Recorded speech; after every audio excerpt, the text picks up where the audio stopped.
Kaisar Agung Dao bela diri. Bab 3345, penindasan sudah keterlaluan. Ada 4 pemuda kuat lainnya yang ikut dalam misi bersama Luo Xiu. Jadi ketika mereka menceritakan kepada orang-orang besar itu apa yang terjadi, dengan kebijaksanaan mereka, tidak sulit untuk menebak apa yang terjadi. Dan hal serupa pernah terjadi sebelumnya. Dalam beberapa hal, ini juga merupakan kelalaian mereka. Saat kesadaran ilahi terdengar di telinganya, sebuah sosok muncul di atas Luo Xiu, menatapnya. Ini adalah pria paruh baya yang mengenakan mahkota emas ungu dan jubah emas. Meskipun pihak lain muncul, dia tidak menyingkirkan tekanan padanya. Dia menatap Luo Xiu dengan tatapan tajam. "Kemana kamu pergi selama kamu menghilang? Mengapa kamu bisa kembali hidup-hidup?" Begitu orang ini muncul, dia berbicara dengan nada bertanya, seolah-olah menurut apa yang dia katakan, Luo Xiu seharusnya sudah mati dan tidak akan kembali. "Aku kembali setelah 9 kematian, dan senior memperlakukanku seperti ini." Luo Xiu mengerutkan kening, menyadari bahwa sikap pihak lain tampak sangat salah. "Aku curiga kau awalnya diteleportasi ke dunia kekosongan penghancur. Mungkin kau bisa kembali karena kau telah menjadi pengkhianat dan membelot ke dunia kekosongan penghancur dan kembali sebagai agen rahasia," kata pihak lain dengan dingin. Mendengar ini, hati Luo Xiu tiba-tiba dipenuhi amarah. "Mana bukti dari spekulasimu itu?" "Bukti? Mudah untuk mendapatkan bukti. Biarkan aku mencari jiwamu dan aku bisa menemukan semuanya." Nada bicara pria berjubah emas itu sangat agresif, dengan rasa penindasan yang kuat. "Ini tidak mungkin." Luo Xiu menolak tanpa ragu. Jika jiwanya digeledah, itu sama saja dengan semua rahasianya diungkapkan kepada pihak lain, dan hidup dan matinya akan dikendalikan oleh pihak lain. Ketika pihak lain mengatakan bahwa dia tahu dari ingatannya bahwa dia adalah seorang pengkhianat dan secara langsung menghancurkan jiwanya, dia bahkan tidak memberi dirinya kesempatan untuk membantah. "Anda tidak bisa menolak. Bencana akan segera datang. Semua faktor dan bahaya tersembunyi harus dicegah sejak awal." Pria berjubah emas itu mencibir. Baginya, dia sama sekali tidak menganggap serius junior seperti Luo Xiu. Ada kesenjangan yang sangat besar di antara mereka dalam hal ranah dan status. Jelas sekali bahwa perkataan pihak lain itu jelas-jelas ditujukan kepadanya. Namun, Luo Xiu tidak akan tinggal diam dan menunggu kematian. Dia berkata dengan suara yang dalam, "Sejauh yang aku tahu, jika kamu ingin mengidentifikasi apakah seseorang telah membelot ke dunia kekosongan penghancur, kamu hanya perlu mendeteksi apakah ada tanda kekosongan penghancur dalam roh aslinya. Saya pikir kita di dunia abadi juga harus memiliki sarana identifikasi, bukan?" "Hehe, kamu memang tahu banyak. Tapi aku tidak mau merepotkanmu, cari saja jiwanya secara langsung." Nada bicara pria berjubah emas itu sangat kuat dan tidak bisa dibantah. "Kamu terlalu banyak menindas." Luo Xiu tidak menyangka pihak lain bertekad untuk menargetkannya. "Bagaimana jika aku menindasmu? Kau hanya seorang junior. Kau hanya sebuah gelombang di depan tren umum. Kau tidak dapat membangkitkan gelombang apapun." Pria berjubah emas itu memandang rendah dirinya. "Lebih baik aku mati daripada menyerah." Luo Xiu juga mengungkapkan sikapnya. Matanya langsung berubah, teknik pupilnya diaktifkan, dan 2 swastika berputar. "Lelucon apa ini? Siapa yang memberimu keberanian untuk melawanku?" Pria berjubah emas itu tersenyum dingin, seolah penolakan dan kegigihan Luo Xiu membuatnya merasa sangat malu, dan nada suaranya pun dingin. "Bencana akan segera datang. Jika kau masih menindasku seperti ini, aku tidak akan membiarkanmu menindasku bahkan jika aku mati di tanganmu. Aku, Luo Xiu, tidak kalah dengan orang lain dalam hidupku. Bahkan jika kultivasimu lebih kuat dariku, kau bisa membunuhku, tetapi kau tidak bisa mempermalukanku." Luo Xiu menggelengkan kepalanya. Dia sudah mengerti bahwa pihak lain sedang mengincarnya, jadi tidak ada yang perlu dikatakan tentang semua ini. Yang terburuk adalah kematian, tetapi jika dia tidak bisa mati, maka begitu dia bangkit di masa depan, dia pasti akan membalas dendam. "Kau tidak tahu bagaimana hidup dan mati. Kau hanyalah seorang junior di puncak alam Kaisar Suci. Kau bahkan bukan seorang yang mulia suci. Beraninya kau berbicara dengan arogan di hadapanku?" Lelaki berjubah emas itu mengangkat telapak tangannya dan menekannya ke udara. Ledakan. Tekanan tak terlihat dan agung turun bagai gunung dalam sekejap, menekan Luo Xiu di tempatnya dan membuatnya tidak bisa bergerak sama sekali. Meskipun kekuatan tempurnya hampir cukup untuk mendominasi alam Saint Venerable, namun pihak lainnya sudah jauh melampaui alam yang mulia suci. Bahkan di alam Kaisar Agung, dia juga merupakan orang kuat yang sangat kuat. Kesenjangan antara keduanya terlalu besar. Namun, Luo Xiu tidak bisa duduk dan menunggu kematian. dia menggunakan seluruh kultivasinya untuk bertarung, dan roda sumber cian emas muncul di belakangnya. Ketika pihak lain melihat roda sumber cian emas, jejak kecemburuan yang mendalam muncul di matanya. Ya, dia cemburu. Karena dia tahu betul kalau dia sudah lama berlatih, potensinya sudah terkuras habis, dan hampir tidak ada harapan untuk bisa memasuki alam asal dalam kehidupan ini. Sedangkan junior yang baru berlatih puluhan ribu tahun ini sudah memadatkan roda sumber lebih awal. Kalau tidak terjadi apa-apa, dia pasti bisa mencapai alam asal di masa mendatang. Hal itu membuatnya cemburu. Berhenti. Pada saat itu, terdengarlah suara gemuruh. Ledakan. Suara itu datang, namun orangnya tidak kunjung datang, melainkan sebuah jejak tinju telah membombardir dari kejauhan, menargetkan pria berjubah emas yang menyerang Luo Xiu. Mata lelaki berjubah emas itu menyipit, dan dia hanya bisa menyerah menekan Luo Xiu, dan sebagai gantinya mengangkat tangannya untuk melawan jejak tinju yang membombardir. Ledakan. Pada saat ini, langit berguncang, bumi bergetar, dan kehampaan hancur. Bahkan jika kekuatan serangan dari orang kuat teratas tertahan, itu masih sangat kuat dan menakutkan. Dampak setelahnya saja membuat Luo Xiu terpental tanpa ada perlawanan. Namun, dia juga berhasil menyingkirkan penindasan dari pria berjubah emas dan mendapatkan kembali kemampuannya untuk bergerak. Kesenjangan alam yang sangat besar membuatnya hampir tidak dapat melawan di depan pria berjubah emas itu. Bahkan teknik Guiyi dan teknik Taisang tidak berguna. Ningrong, kamu benar-benar menyerang seorang junior. Apakah kamu masih tidak tahu malu? Sosok datang dari langit. Sosok itu adalah seorang pria yang mengenakan baju besi biru. Baju besi itu penuh dengan retakan. Dia tidak tahu berapa banyak pertarungan dan pertempuran yang telah dilaluinya. Aku hanya seorang junior. Tidak masalah jika aku membunuhnya. Mengapa kau mencoba menghentikanku demi seorang junior tanpa latar belakang? Pria berjubah emas bernama Ningrong memiliki wajah muram. Apa yang ingin kau bunuh adalah alam asal masa depan? Pria berbaju hijau itu mencibir. Jangan kira aku tidak tahu apa rencanamu. Kali ini generasi muda berlatih di alam asal. Putra ini adalah yang terbaik di antara generasinya. Tidak ada yang bisa menandinginya. Kau ingin menekannya dan kemudian membiarkan beberapa orang jenius dari istana Jiutianmu mengambil alih. Untuk melakukan ini, kau bersedia menghancurkan kekuatan besar masa depan. Tidakkah kau pikir kau terlalu egois? Omong kosong. Ningrong berteriak dingin. Dia dipindahkan ke dunia kehancuran, tetapi dia kembali hidup-hidup. Aku punya alasan untuk meragukan apakah dia telah menjadi kaki tangan pengkhianat di dunia kehancuran. Anda memiliki cara sendiri untuk mendeteksi apakah pengkhianat itu adalah pengkhianat dan membawanya kembali. Ketika keduanya tengah berdebat, terdengarlah suara agung. Mendengar suara ini, wajah pria berjubah emas Ningrong sedikit berubah. Dia menatap tajam ke arah Luo Xiu, lalu dia mengibaskan lengan bajunya dan menghilang. Ikuti aku. Hanya lelaki berbaju hijau yang tersenyum ramah pada Luo Xiu, selama aura rohmu yang sebenarnya tidak memiliki tanda unik dari dunia kehancuran, ketidakbersalahanmu dapat dibuktikan. Bab 3346 akhirnya akan pergi. Mengikuti pria berbaju hijau itu, Luo Xiu datang ke benteng perang tempat dia berlatih. Di masa lalu, dengan kualifikasi Luo Xiu, mereka hanya bisa bergerak di area yang kecil. Mereka akan berlatih atau menerima misi pembunuhan sebelum pergi. Ada banyak formasi di benteng perang, dan efek berlatih di sini adalah hasil 2 kali lipat dengan setengah usaha. Namun, pada saat ini, Luo Xiu tidak berniat memikirkan benteng perang. Kali ini dia nyaris lolos dari kematian sebelum kembali dari dunia kehancuran. Bisa dibilang dia sedikit ceroboh. Begitu identitasnya terbongkar, dia pasti akan mati. Alhasil, dia akhirnya kembali, tetapi menjadi sasaran khusus. Jika bukan karena kemunculan pria berbaju hijau itu, dia mungkin telah dibunuh oleh Ningrong. Adapun keinginan pihak lain untuk mencari ingatan di dalam jiwa aslinya, itu sama sekali tidak mungkin, karena bahkan jika Luo Xiu mati, dia tidak akan membiarkannya berhasil.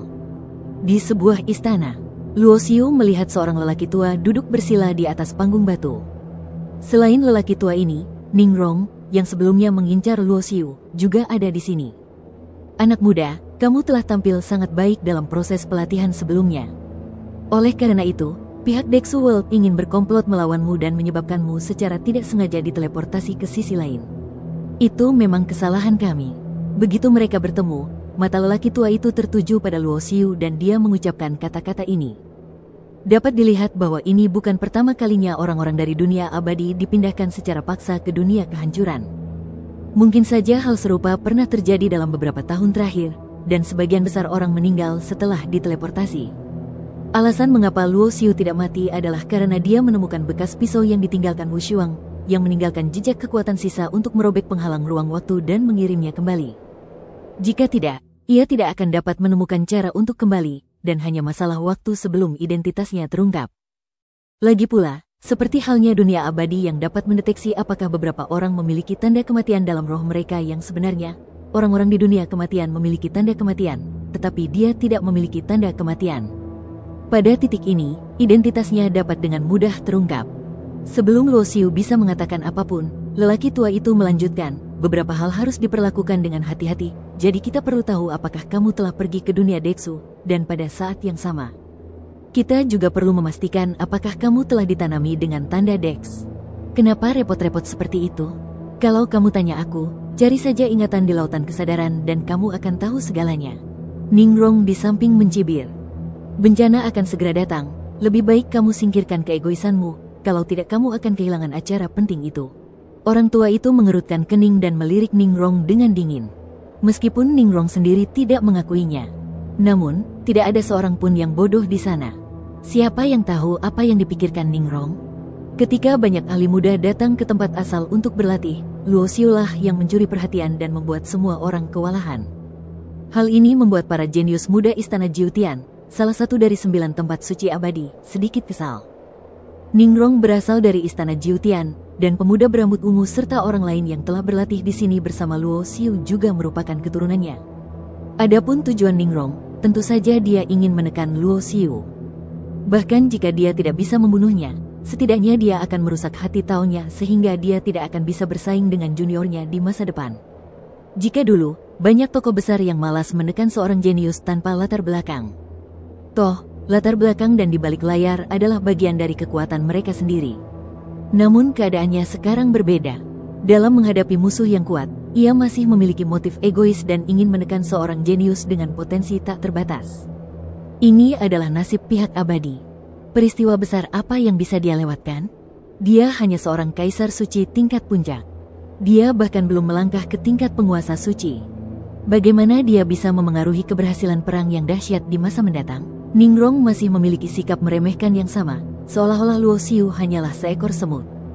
Dia dapat dengan mudah menghancurkannya sampai mati tanpa menimbulkan dampak apapun. Apakah kamu tidak mengerti apa yang aku katakan?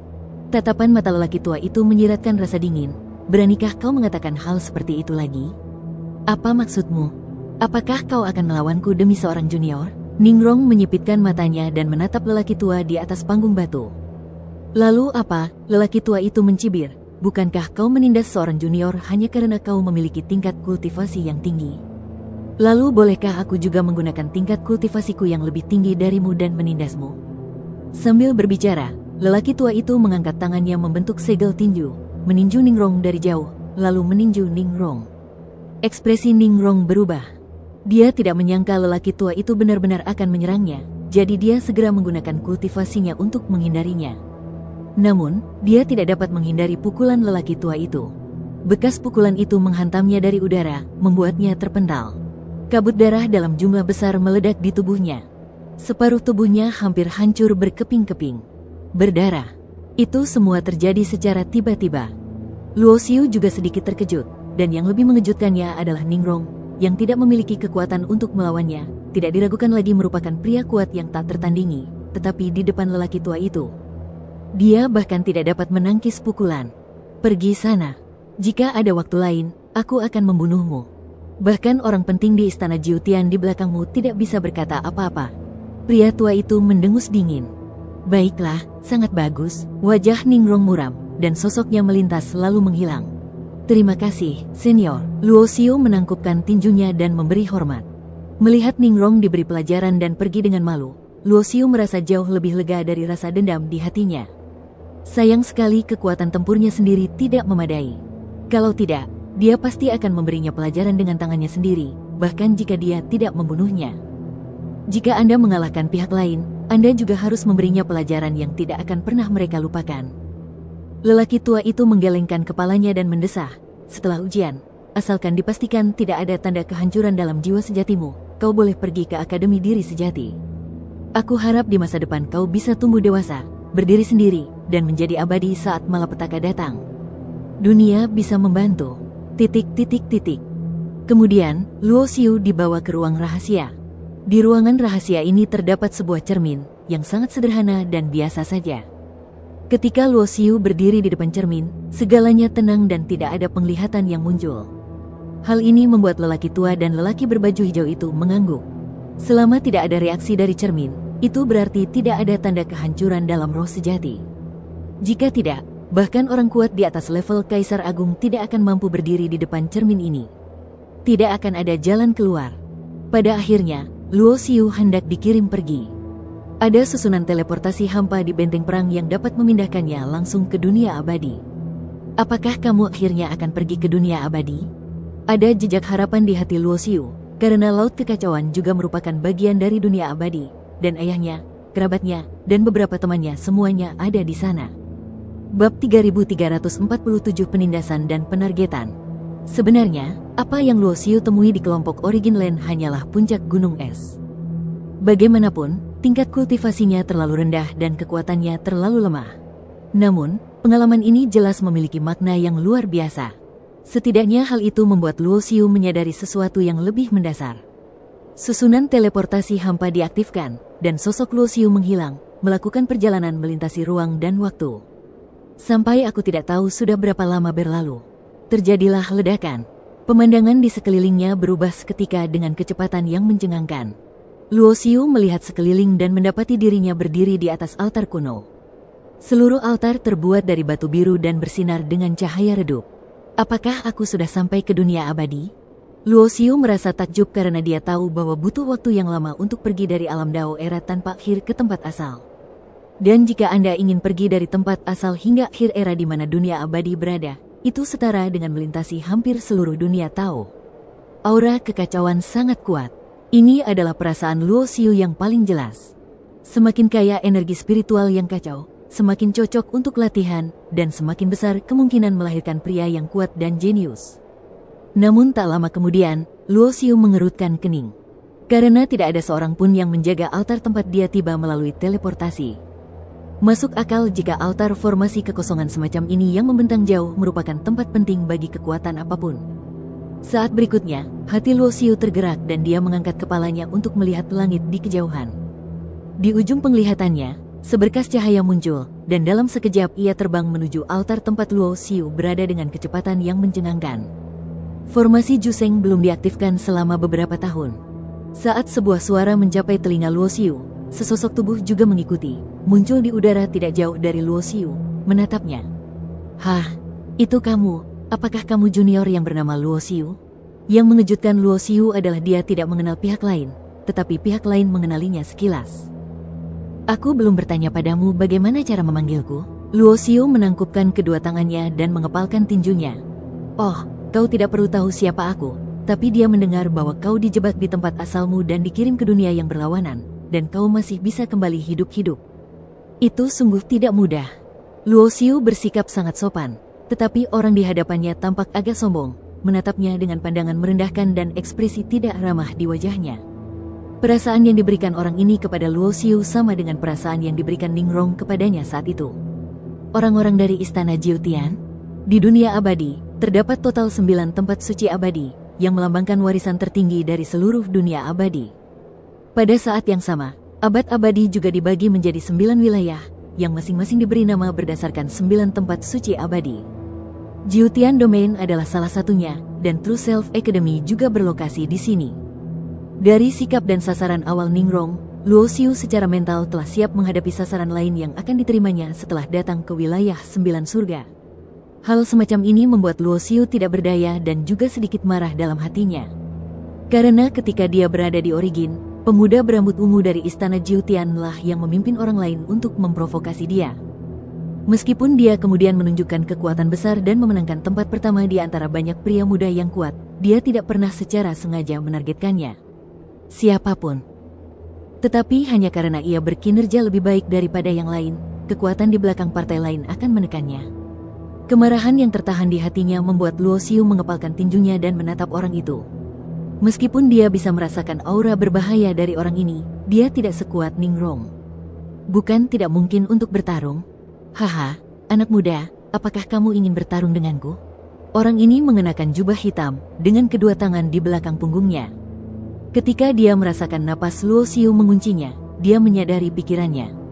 Jika kau benar-benar ingin bertindak, aku menyesal mengatakan bahwa itu jelas merupakan pendekatan yang sangat bodoh. Pria berjubah hitam itu menggelengkan kepalanya. Meskipun aku tidak berbakat, aku telah berlatih selama puluhan juta tahun. Sudah 3 juta tahun sejak aku menerobos ke alam Kaisar Agung. Saat dia berbicara, aura yang sangat kuat memenuhi udara dari pria ini, menegaskan klaim bahwa dia adalah orang yang kuat di alam Kaisar Agung.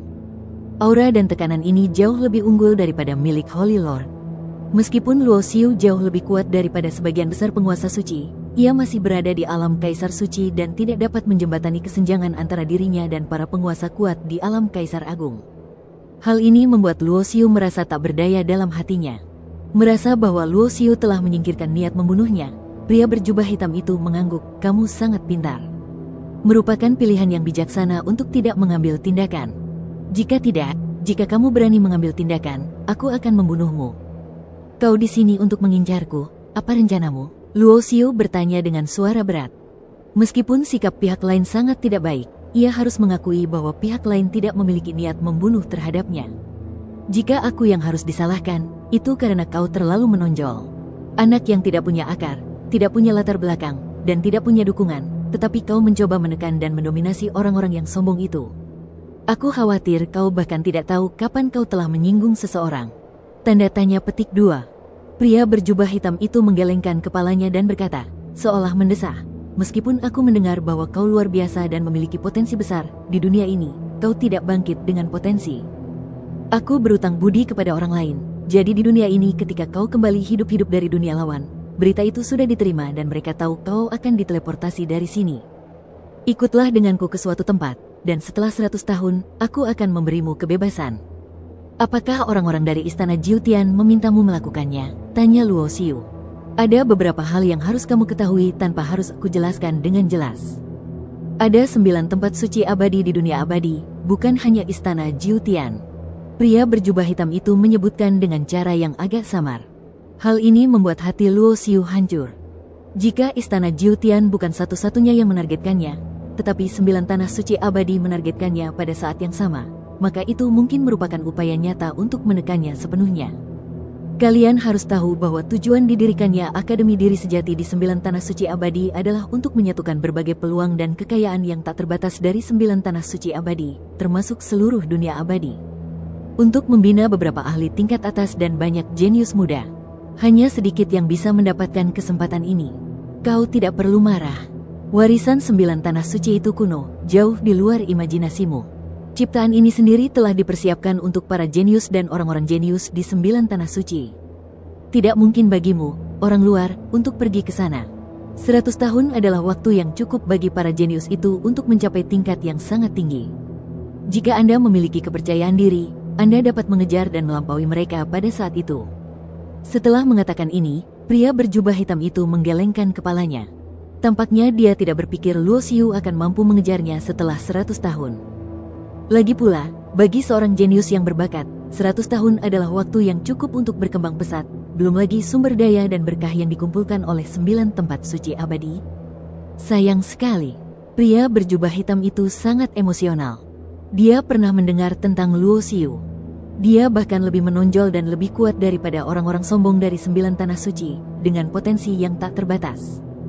Jika dia adalah keturunan dari tanah suci tertentu, maka masa depannya akan melampaui imajinasi semua orang. Tetapi dia tidak memiliki kesempatan untuk semua ini. Bab 3348, Tanah Penghancuran Kuno Pertama. "Di mana kau akan mengurungku?" Luo Xiu bertanya lagi. Orang ini tidak mempunyai niat membunuh terhadapnya, yang berarti semuanya masih bisa berubah. Tetapi dari nadanya dapat terdengar bahwa pihak lain perlu memastikan bahwa dia tidak dapat pergi ke Akademi Diri Sejati dalam waktu 100 tahun. Lagi pula, begitu dia kembali hidup-hidup, dia pasti harus berbagi banyak kesempatan dan berkah di True Self Academy. Jika tidak, akan sulit meyakinkan publik. Tujuan sebagian orang di Tanah Suci Abadi adalah membuat Luo Xiu menghilang sepenuhnya selama 100 tahun. Saat itu, setelah banyak kesempatan dan kreasi diperoleh oleh mereka di Tanah Suci Abadi, dia tidak akan mendapatkan apapun bahkan jika dia dilahirkan. Dan pada saat itu, mungkin ada kesenjangan besar antara dia dan pria berambut ungu dan yang lainnya. 100 tahun. Dibandingkan dengan seorang pendeta setingkatnya, retret kecil sesekali dapat berlangsung selama 100 tahun dalam sekejap mata.